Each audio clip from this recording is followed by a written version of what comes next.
Olá, hoje é segunda-feira, dia 31 de julho, finalzinho do mês, né? Está começando mais uma mesa de debates aqui pela TVE Juiz de Fora. Eu agradeço por você estar ligado com a gente. Te faço um convite para seguir a mesa de debates durante toda essa semana. Nessa semana também pode acontecer a votação na Câmara dos Deputados da denúncia que acusa Michel Temer de corrupção passiva.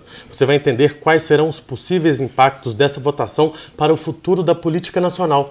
Você também pode participar do nosso programa. Se tiver alguma dúvida ou sugestão sobre esse tema, é só mandar uma mensagem para o nosso WhatsApp. O número é o 98892-4905. Eu apresento agora os debatedores do programa de hoje. Bom dia, Neuza.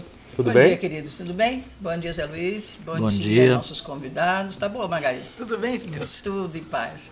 E bom dia você que está em casa, que está nos prestigiando toda segunda-feira aqui. Eu e o Zé Luiz, né? Agradecemos penhoradamente a sua presença aí nos assistindo. Eu também agradeço, tá? Bom dia, Zé. Tudo bom? Bom dia. Olha, bom dia, Margarida. Bom dia, Fernando. Neuza e os amigos todos. Saudando aqui Breno Mota com Fricção, quem for ao Rio de Janeiro, sábado, domingo e segunda, lá na Rua Humaitá, está com um espetáculo maravilhoso, um ator oriundo de Juiz de Fora, mas que está fazendo um sucesso enorme. E uma coisa que vai alimentar nossa alma é o final de semana, Gustavo Burla com um texto do Candário São Bernardo, Tássia estrelando o espetáculo, a gente não pode perder. Só as crias, né, Zé? Indo para o mundo. Semente boa da árvore boa. Muito bem. Eu apresento agora os convidados do nosso programa de hoje. Nós recebemos aqui a deputada federal Margarida Salomão. Bom dia. Bom dia, Caio. Quero cumprimentar a Neuza, o Fernando Perlato, professor de História e doutor em Ciência Política. Um prazer muito grande também. Outra boa semente de uma árvore frondosa que é a Universidade Federal de Juiz de Fora. O clã dos Perlatos, né? Isso aí é uma coisa importante. O Zé Luiz, meu colega, meu amigo. Então, satisfação estar aqui mais uma vez para discutirmos os problemas do Brasil e ouvirmos boas notícias como essa que o Zé Luiz nos traz, que o Teatro Juiz de Forano continua a sua jornada brilhante, não só na nossa cidade, mas exportando talentos pelo Brasil inteiro. Com certeza. E também a gente recebe o cientista político Fernando Perlato. Bom dia. Bom dia, Caio. Eu agradeço pelo convite, pela oportunidade de me reencontrar com a Margarida, com o Zé, estar junto com a Neuza. É um prazer participar desse programa. Agradeço pelo convite. Prazer para a gente te receber.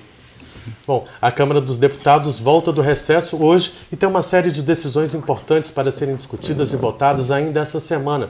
A mais esperada delas é a denúncia do Ministério Público, que tem um presidente como alvo principal. Depois da delação feita pelos executivos da JBS, Temer foi denunciado por corrupção passiva. A votação pode acontecer nessa quarta-feira. A votação pode acontecer. Você acha que ela vai acontecer? Olha, há muitas coisas improváveis. A oposição ela vai obstruir essa votação porque a nós interessa que esse processo ele seja, primeiro, amplamente debatido. É necessário lembrar que o relatório do deputado Sérgio Sveiter, que era o relator da matéria, apontava pela abertura do processo. Eu acho que todos nós devemos ter isso claro. A Câmara não está julgando o Temer. Quem vai julgar o Temer é o Supremo Tribunal Federal. Sim. A Câmara pode ou não dar licença para que o Temer seja julgado. Então, ninguém de nós está antecipando a sua culpa. Ele vai ter ampla possibilidade de se defender junto ao Supremo, se o processo for aberto. Então, é isso que está sendo votado. E nós queremos que esse processo seja aberto. Então, nós vamos trabalhar com os elementos da luta parlamentar para viabilizar a abertura desse processo. Isso pode significar que nós não queiramos apressar a votação. O Temer está vivendo um processo de desmanche da sua base. Hoje, diz ele que conta com 240 deputados. Eu vou dizer a vocês que estão nos ouvindo, é possível dirigir o Brasil com 240 deputados? Você já não tem legitimidade porque você não foi votado para ser presidente da República. Em segundo lugar, você se apresentava como o grande Maquiavel o grande mestre das articulações parlamentares, então, mesmo não tendo a legitimidade popular, mas tinha a condição política de dirigir o país graças a esse domínio no parlamento. Isso está em erosão, está em desmanche. Então, na verdade, nós não sabemos se isso vai ser levado a voto. Se for levado a voto, é muito provável que ele, ainda que com essa pequena vantagem, consiga se manter, mas não vai conseguir se sustentar. Então, nós preferimos que essa página seja virada de vez, e nós vamos lutar nesse sentido. E isso pode, como tática da luta parlamentar, isso pode implicar em obstrução, quer dizer, nós estarmos lá, mas não darmos presença para que ele não chegue aos 342 deputados que é necessário estarem presentes para que a sessão seja aberta. Bom, Margarida, mas isso acontecendo, que proveito traz para a situação dele, o que prejuízo real traz? Vai adiar. E daí? Nesse momento... Uma hora vai acontecer essa votação.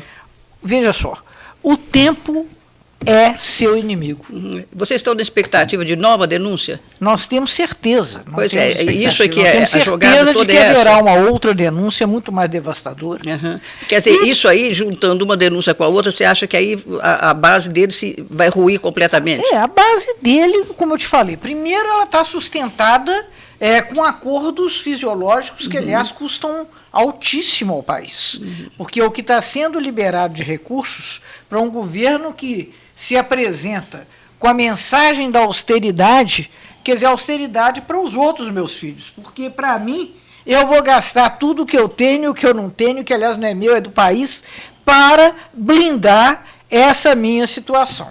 Então é uma maioria construída de uma forma muito precária e é uma maioria que se esboroa, quer dizer, um aliado de primeira hora do Temer é o PSDB.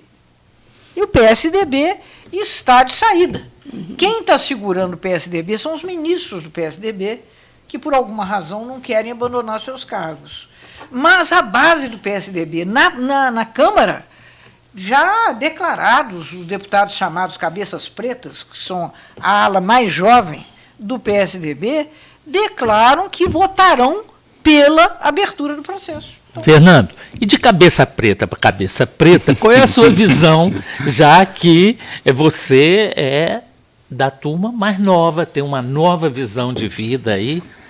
Eu acho que você enxerga essa erosão, isso que Margarida está mostrando, e até quando o povo brasileiro vai aguentar quieto assistindo Netflix?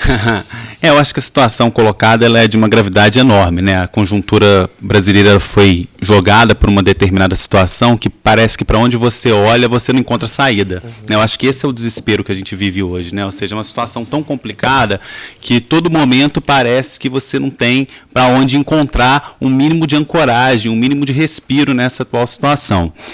Me impressiona, analisando o cenário político, a capacidade de resiliência do governo Temer frente a todas essas denúncias e frente a tudo que vem acontecendo, esse quadro que é impressionante de fato. Essa foi a grande aposta do governo Temer desde o início, né, se sustentar de um lado no mercado, né, no mercado financeiro e de outro se sustentar nessa base do parlamento, e ele vem de fato perdendo, você percebe claramente uma erosão do apoio dele, né, e não apenas na Câmara, como foi bem destacado pela Margarida, mas os índices de opinião são absurdos, né, a popularidade do Temer é a popularidade mais baixa, né?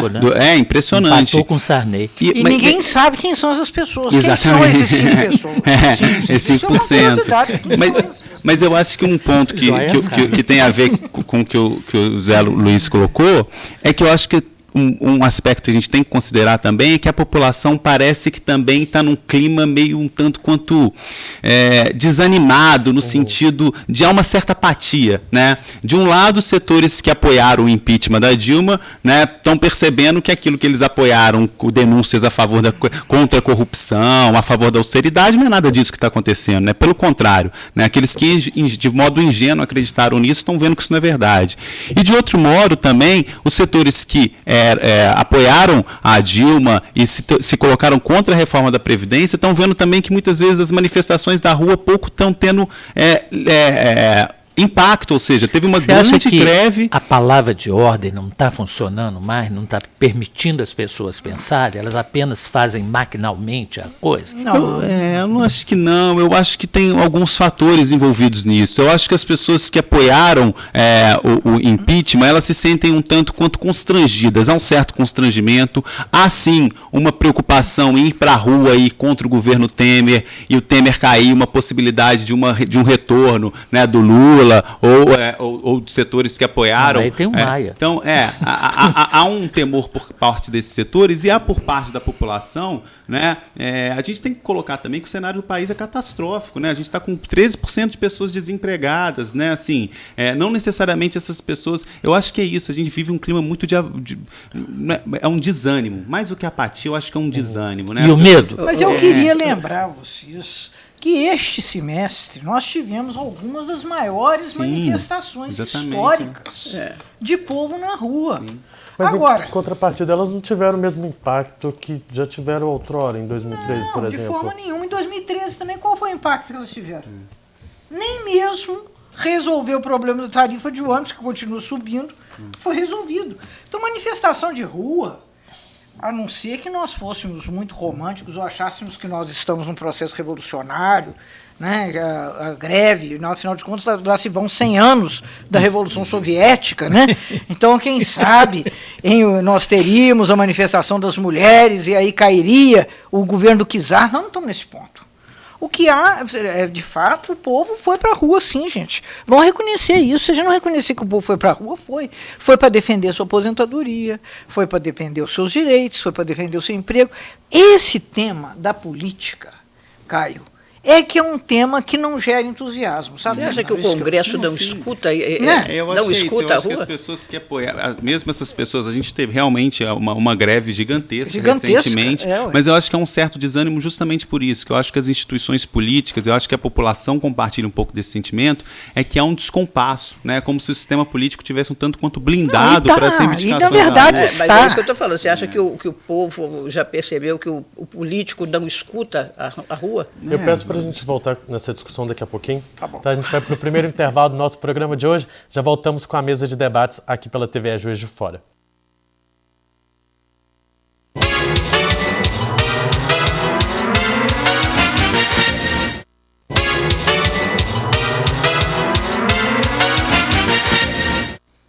Estamos de volta com a mesa de debates. Fernando, vamos retomar um assunto que a gente tinha abordado, a questão das manifestações. Você tocou numa questão que eu acho muito interessante, dessa impressão que a sociedade tem da blindagem que existe, né? Porque vai para a rua manifestar a respeito de um assunto e ele acaba avançando no Congresso. Exatamente. De que forma que isso influencia negativamente nos movimentos? Eu acho que, em primeiro lugar, é importante situar que esse não é um movimento exclusivo do Brasil, né? Ou seja, em diversos lugares do mundo onde a gente vislumbra, né, você percebe um descrédito muito grande das instituições, dos partidos, né, das instituições representativas, o que explica em grande medida a ascensão de uma figura como Trump nos Estados Unidos, ou a própria eleição recente do Macron na França. Então há um descrédito muito grande em relação ao sistema político. E no caso do Brasil, em particular, né, se nós formos pegar de 2013, pelo menos, de quando começaram as manifestações em junho até hoje, parece que não parou o país. Você parece que não tem estabilidade o tempo todo. Então, isso vai, em certo sentido, gerando um desgaste. Por parte da população acontece justamente isso, né? Ou seja, você vai, por exemplo, essa greve que a gente estava, essa manifestação imensa que teve, né, recentemente contra a reforma da Previdência, no dia seguinte o Legislativo é como se não tivesse tido qualquer tipo de manifestação, né? Ignora-se as manifestações da rua, ignora-se as reivindicações da sociedade civil organizada e continua-se como se nada tivesse acontecido. Eu sou um pouco menos pessimista. Eu acho o seguinte, sou mesmo, olha só, a reforma da Previdência está adiada sine die. Tá? Ela saiu da pauta. Aquelas manifestações mas foi por causa da denúncia da JBS. Acho que tem mais a ver, eu também tendo a crer que é mais com a conjuntura. Veja, a previsão deles era votar a Previdência até final de maio. As grandes manifestações, inclusive manifestações em cidades pequenas, sim. que a CONTAG mobilizou o pessoal da roça. Porque uma das pessoas, um dos grupos que serão mais prejudicados na reforma da Previdência são os trabalhadores rurais. Quando os deputados, muitos dos quais se elegem com apoio dos chamados, das cidades pequenininhas, né? Aquilo que na história do Brasil se chama os burgos podres, né? Do Tancredo, né? Esses votos começaram também a ficar incertos. E foi esse movimento pragmático. O que aconteceu, que é muito triste, é que eles tiraram a reforma da Previdência de pauta e votaram um projeto de lei do Fernando Henrique Cardoso, que já tinha tramitado no Senado, que precisava apenas da aprovação da Câmara, que viabilizou a terceirização geral. Então, que era uma das reivindicações, inclusive, das manifestações. A terceirização geral, ela até leva a possibilidade, você nunca vai aposentar mesmo.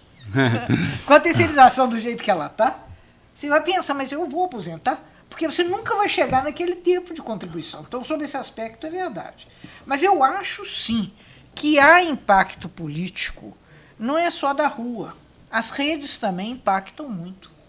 Eu estou lá e eu vejo o temor que os políticos têm de terem a sua reputação destruída nesse negócio. Então, na hora que ele olha o computador, ele fica assustado. Quando ele chega no plenário, ele se sente protegido.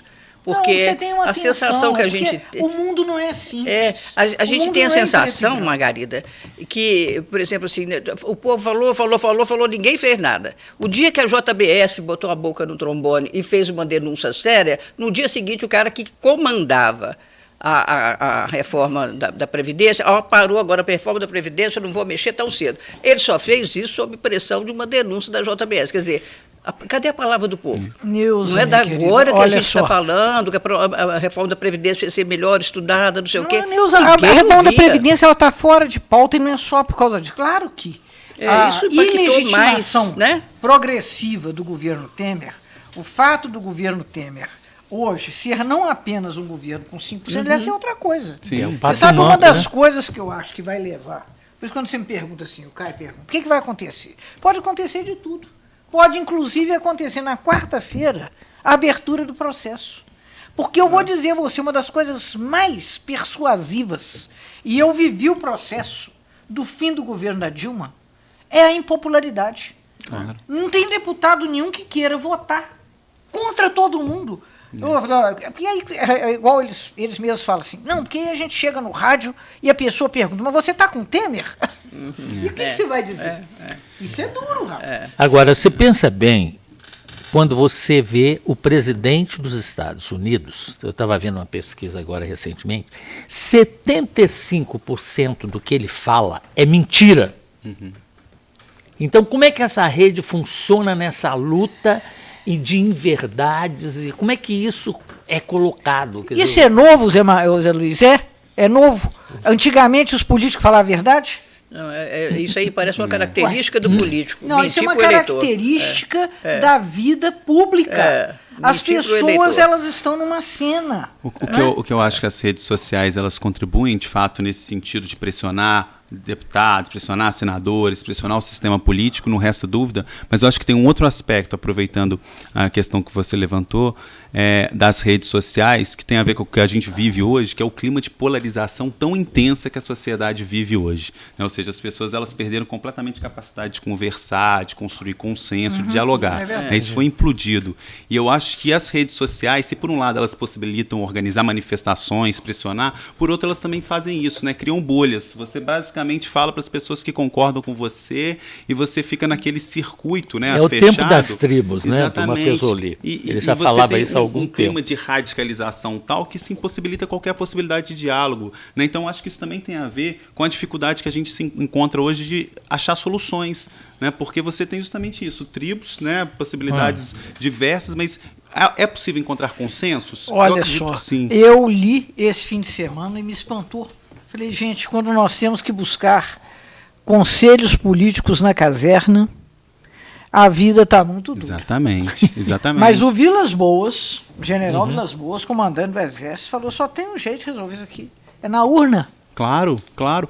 Isso é fundamental, porque assim, isso é Tem fundamental outra porque solução. a gente fica buscando sempre as soluções externas, seja na caserna, seja no judiciário. O judiciário também não é a solução política para o país. Quem vai fazer a solução política do país é a própria política, né? Eu acho que também houve esse processo de avanço, de fortalecimento das instituições do judiciário, esse processo de judicialização da política, que é um processo que teve seu lado positivo, mas por outro, né, as pessoas muitas vezes acreditam que o judiciário vai resolver o problema da vida política do país. Não vai, né? Essas pessoas não foram eleitas para isso, não foram preparadas para isso. E a legitimidade dessas pessoas não vem das urnas, dos políticos sim, né? A gente pode não gostar dos políticos, criticar, mas são eles que são os representantes legítimos do povo, né? E é necessário lembrar a posição do judiciário no Brasil, que é sempre o de endossar o golpe. Endossou o de 64 e endossou o de 2016. Essa é a posição do judiciário brasileiro.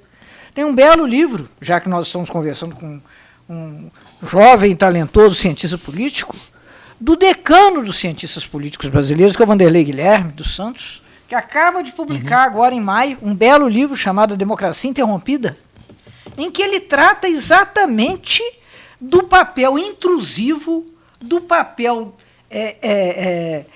desconstrutor que o judiciário vem, nesse momento da história do Brasil, acrescentando, pelo fato exatamente de não ter legitimidade, pelo fato de estar jogando para uma plateia, pelo fato de estar trabalhando com absoluta seletividade.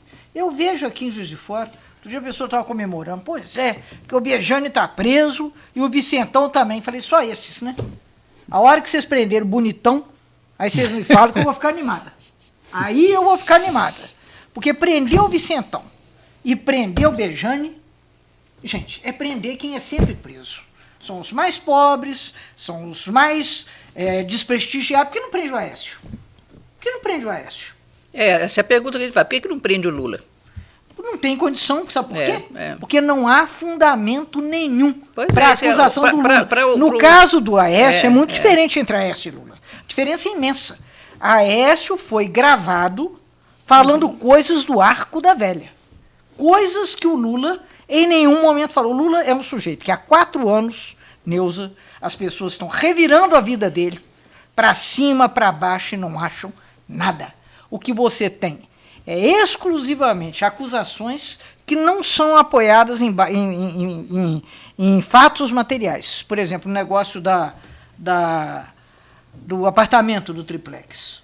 Ele acabou com o Moro. Falou, cadê a prova, amigo? Ele falou, não, tem aqui esse contrato de compra e venda. Está assinado? Não, então você pode guardar. O julgamento do Moro vai ser desconstruído na Tribunal Regional, como foi o do Vacari. Vacari foi considerado inocente, porque não tem nenhuma prova material contra o Vacari.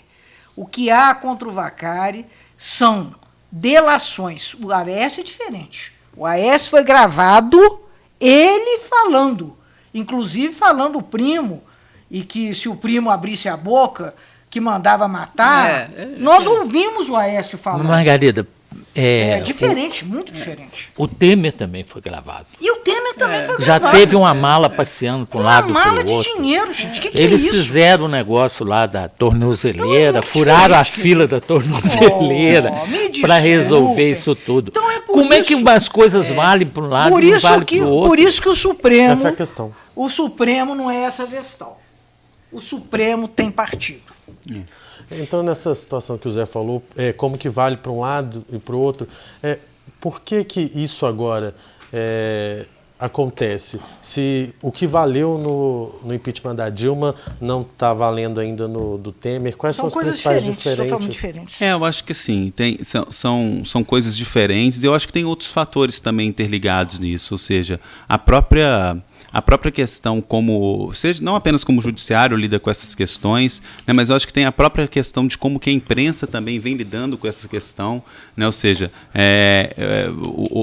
a própria cobertura, muitas vezes em relação ao processo, porque é muito complicado. O que a gente também tem que pensar é o seguinte, pegando esse ponto do judiciário, né? É que o judiciário, eu acho que ele passou por um processo, há 10 anos atrás, se você perguntasse para a população quem que é o ministro do Supremo Tribunal Federal, ninguém sabia. Hoje em dia é igual escalação da seleção. Quem que é? As pessoas sabem todos os ministros, porque esse processo de fortalecimento do Supremo Tribunal Federal e do judiciário de modo geral e das instituições de controle como o Ministério Público foi tão forte, foi tão intenso, que eu acho que essas próprias instituições, né, e aí você dentro das instituições, assim como dentro da política, não dá para você generalizar e dizer que todos os políticos são corruptos, há heterogeneidades, né, eu acho que também dentro do judiciário há isso, né, há heterogeneidades, há aqueles que tentam fazer o seu trabalho de forma mais discreta, como um juiz deve trabalhar, e há aqueles que também procuram luzes, procuram se destacar num contexto que não deve se destacar, ou seja, o judiciário ele deve manter-se, né, um juiz só deve falar em autos. Hoje a gente tem ministro do Supremo Tribunal Federal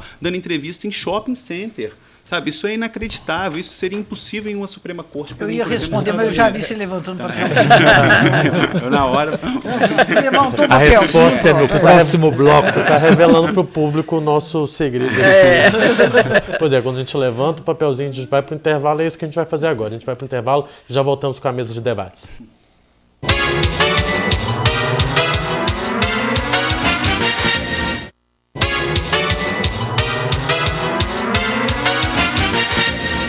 Margarida, no final do último bloco eu te interrompi, até peço desculpas. Você queria complementar a fala do Eu queria complementar a fala do... O Fernando está falando uma coisa muito apropriada, que é exatamente a compostura que se espera do judiciário. O judiciário é uma espécie de poder moderador. E ele passou por um processo de exacerbação. O ministro Joaquim Barbosa, isso é relatado no livro, muito trabalhado no livro do Vanderlei Guilherme, o ministro Joaquim Barbosa, pelas tantas, diz o seguinte: a Constituição é o que o Supremo Tribunal Federal diz que ela é.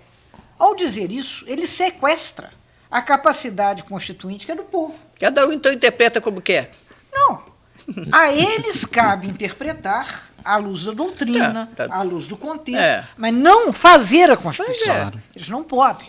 Então, essa exacerbação, essa superlativização, porque como você tem um poder legislativo inteiramente desmoralizado, tá certo? Desmoralizado, inclusive, por conta dessa questão judicial. Dos 513 deputados, 300 respondem a processos no Supremo.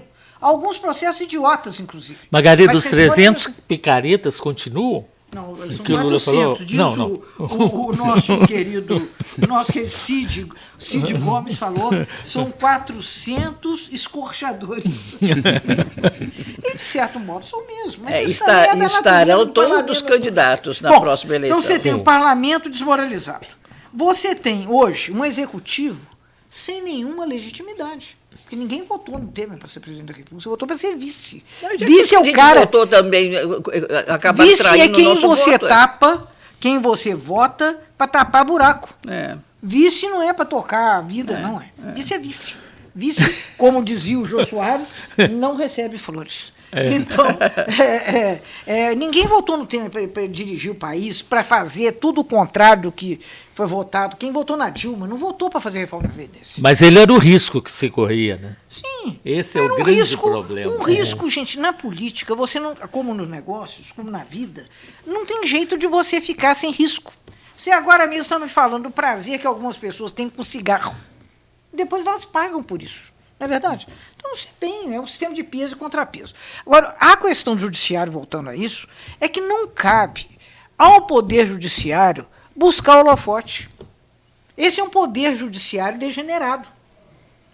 Ou então vamos fazer igual nos Estados Unidos. Vamos eleger os promotores e vamos eleger os juízes. Lá é eleito. Eleito. É bem melhor. Eleito. Aí você dá satisfação para alguém que tem mandato. Que complica. Outro problema do Brasil, você tem um Supremo Tribunal Federal vitalício. Então você vai dar contas a quem? A Deus. Né? Para os que acreditarem nele. Então eu acho que é poder excessivo atribuído a um pequeno conjunto de pessoas e que, além do mais, nesse momento estão atrapalhadas porque houve esse, vamos dizer assim, essa saída dos trilhos do processo político brasileiro. Então, eu acho que, para voltar para os trilhos, vamos ouvir o general Vilas Boas, Vamos ao voto. Você sabe o que acontece também? A gente percebe que o judiciário está meio perdido, porque com o impeachment da Dilma, começou a aparecer a ponta do iceberg. E aí, esse iceberg não tem fim. Gente, o judiciário está no meio desse redemoinho aí também. Eu acho que o judiciário... Não estou dizendo que está se comportando bem, não, mas acho que ele nem sabe onde que ele começa a analisar a situação, ou votar. A quantidade de gente que tem para ser decidido lá no Supremo Tribunal não vai ser decidido nunca. Não cabe, não tem tempo hábil para isso. Lá vem as eleições, agora todos os bandidos serão candidatos de novo. Nós não sabemos se são bandidos, veja você. Pois é, eles são apenas pessoas acusadas. Margarida, é o Temer. Pois é, Margarida, você pensa... Nós precisamos que ele seja julgado. Aqueles que estão lá precisam de ser julgados, para saber se são bandidos ou não são. Pois Tem é. gente que é acusada e depois é inocentada. Pois é, mas vou te falar, vamos lá. Esse é um muito problema. interessante que a Polícia Federal não bate na minha porta nem na sua à toa, não. Não, A claro pessoa é que não, suspeita. A partir do momento que ela é suspeita, ela tem que esclarecer primeiro, para depois ser candidato. O partido não devia aceitar suspeita. A lei da ficha limpa, Pois é. tem uma lei no Brasil. Tem. A lei da ficha Ela é limpa diz o muito seguinte: você tem que ser condenado.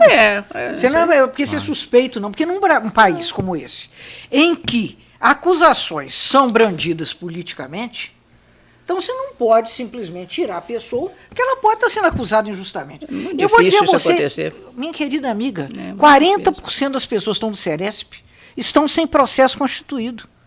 Isso é muito grave. É, muito Isso não é só grave, com os mas políticos, estão não. lá guardando... Num país feito esse, é. em que você tem um presídio que cabe 300 pessoas, você bota 1.200, tratados como animais, e a maior parte desses sequer foi a julgamento.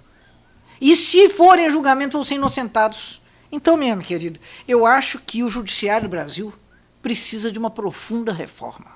Imensa. Eu acho também. Acho que tem que aumentar Eu acho que não é bastante só o judiciário para dar conta Eu do acho que serviço. o Brasil Sim. precisa de uma grande reforma. Eu acho que... Uma reforma que se fundamente principalmente na verdade. Porque o que acontece aí pode ser até uma utopia, né? É que a gente vê na rede social os embates, em cada um apresenta a sua qualificação total e o outro desqualifica. E a pessoa fica enlouquecida, porque tem prova, não tem prova, e mostra, não mostra. O que acontece? Você nota que as pessoas vão se desinteressando de tudo quanto aquilo, porque a gente perdeu até o mérito das coisas, né? Você não pode pensar hoje, uma câmera hoje, quando você vê aquilo lá, você, de repente arrepia com as pessoas que falam. Não é? O Senado, não é? A Câmara é pior que o Senado, eu acho. Houve um tempo que você olhava com respeito, e tinha né? gente que você fala assim, mas eu lá também acredito. Tem gente. Lá tem gente muito boa. Tem gente Claro boa, que isso tem, é que me e faz muito raiva. boa. Porque essa fama que fica, entendeu? É a cargo dessas pessoas que não Isso faz merecem parte da o vida, isso é da voto. vida. Dois comentários assim, em relação ao que foi falado. Primeiro, eu acho que um ponto que a Margarida falou, que eu acho que é interessante ser ressaltado, é o seguinte, que nesse clima que nós estamos vivendo no Brasil, muitas vezes passou-se a isso, né? Ou seja, a simples delação, a simples menção, alguém já vira... o sujeito já é culpado. Né? Eu acho que sim, por um vínculo, que eu acho que é talvez um dos processos mais perversos que a gente vivenciou nos últimos anos, que é um vínculo muito estreito entre judiciário e imprensa. Né? Ou seja, não é porque o sujeito delata que ele já é culpado, para qual partido for. Eu acho que a gente tem que ter o devido respeito aos processos.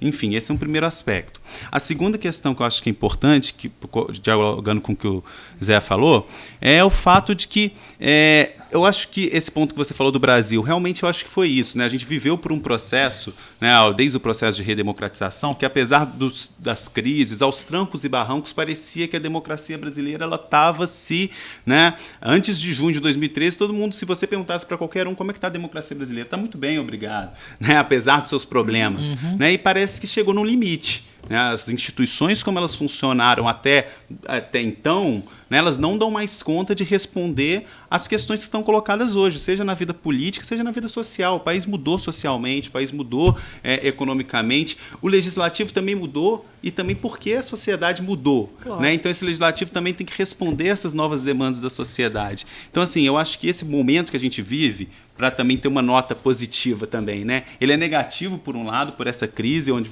mas por outro lado também pode ser uma possibilidade de se repensar, né, da gente, mas para isso eu reitero aquele ponto que eu disse. É preciso encontrar mínimos consensos. Né? Eu acho, uma grande oportunidade seria a reforma política. Isso, né? Você está falando aí uma coisa de muito valor. Sabe por quê? Eu não acho que é só as instituições que vocês botaram. Eu acho também que isso é um ciclo geracional. Claro. Esse é o ciclo da nova república. Isso é uma fase da história do Brasil. Já suspendeu o papelzinho. Não é, na verdade, isso que nós estamos conversando e que é o cotidiano da vida brasileira é muito apaixonante. Né? Então, por isso que nós queremos falar sem parar. Mas a gente deve parar de vez em quando para dar respirada, tomar uma água. Você pode fazer isso também na sua casa. A gente já volta com a mesa de debates.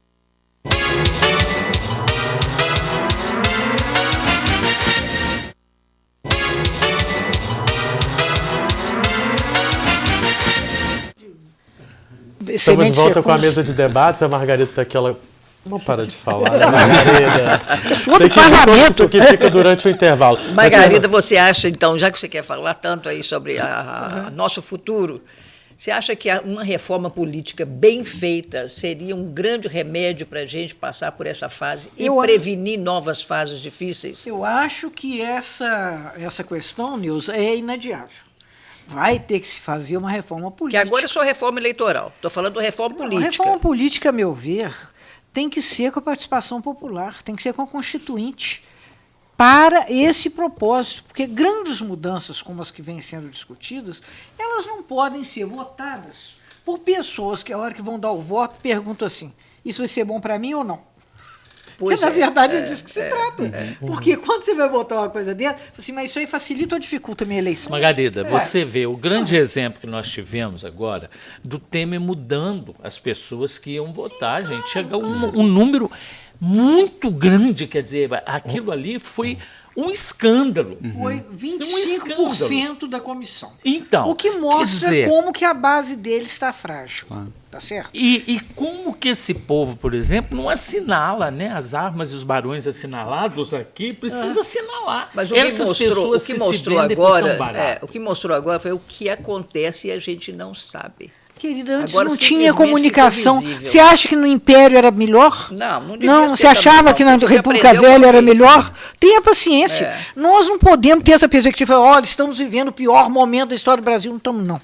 Nós estamos vivendo um momento em que a sociedade avançou, em que você tem muito mais participação, inclusive por esse processo, que seja das redes sociais, que seja contando mentira. Antigamente a pessoa contava mentira no botequim, agora ela conta mentira na rede social, gente. Mas conta mentira de todo jeito. Mas o Beto paciência. O Beto Eco, que é uma pessoa engraçada, como é que ele mudou de vida, de modo de vida, que é apocalípticos integrados, ele morreu apocalíptico.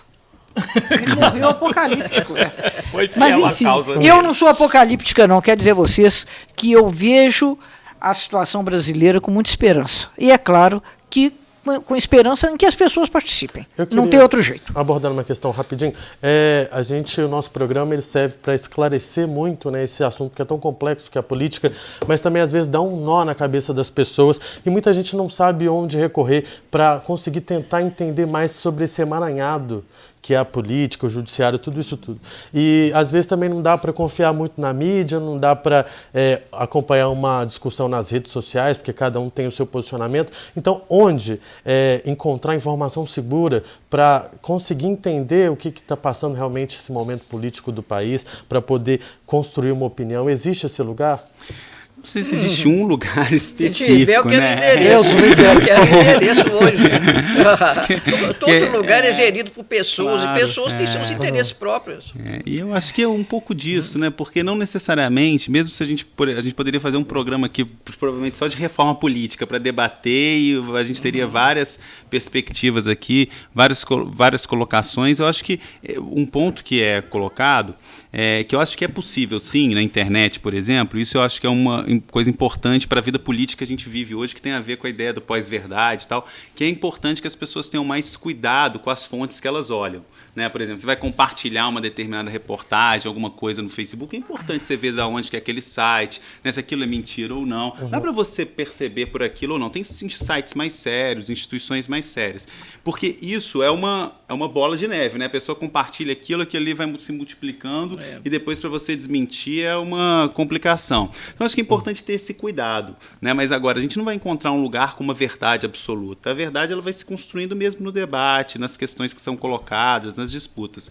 E eu acho que um ponto que a Margarida levantou e que tem a ver com a nossa discussão aqui é um pouco disso. Eu acho que a sociedade brasileira ela mudou muito nos últimos tempos. A gente ainda está, né, novas agendas, o tema do feminismo, por exemplo, né, o tema da questão racial, ou seja, pegando a universidade, por exemplo, ela mudou, novas agendas entraram. Então, assim, por isso que as instituições elas vão ter que se repensar de modo geral, né? Porque a sociedade mudou, né? Então, assim, a vida política do país ela vai ter que responder essas novas demandas. Então, tem um lado negativo de coisas que nós estamos vivendo, mas tem um outro lado positivo também, né? Que essa sociedade se tornou mais heterogênea, mais plural, né? Novas pautas apareceram. Então, acho que tem um lado positivo que a gente também tem que olhar para os últimos anos da sociedade brasileira e tentar também valorizar aspectos que aconteceram para tentar potencializá-los, né? Bom, o nosso programa está chegando ao fim. Eu espero que você tenha gostado. Margarida, eu desejo boa sorte para você essa semana aí. Para o povo brasileiro. Eu sou apenas sua representante. Então eu vou para lá com essa responsabilidade. Mas nós precisamos, de fato, de acreditar que as coisas podem acontecer. Essa sua nostalgia da verdade... Estamos aqui vários de nossos professores universitários, é uma nostalgia platônica. Platão também queria suprimir a praça pública. Naquela época não era rede social. Ele falava, vem as pessoas para o ágora, cada qual dá a sua opinião. Mas essa é a riqueza humana. A verdade se constrói no debate. Sim. Do debate é que nós não podemos prescindir. E o convite para esse debate está aberto para quando vocês precisarem. Eu gostaria muito de agradecer a participação. Agradeço, foi um prazer. Todo o conhecimento que vocês trouxeram à nossa discussão. Muito obrigado. Lógico, muito obrigado. Nos vemos muito que em breve. Aqui. Bom, eu gostaria de agradecer a você aí de casa que acompanhou o nosso programa. Lembrando que a mesa de debates volta amanhã ao vivo aqui pela TVE, às 11 horas da manhã. A reprise do nosso programa de hoje, às 6 horas da tarde. E você também consegue ter acesso a esse e a outros programas nas nossas redes sociais. Pode procurar no nosso canal no YouTube, é só jogar lá TVE Juiz de Fora que você encontra o nosso canal. Tem também nos nossos vídeos no site do Diário Regional ou no aplicativo do Diário Regional JF, que você pode baixar gratuitamente no seu celular. A gente se vê amanhã, muito obrigado pela companhia, boa tarde para vocês.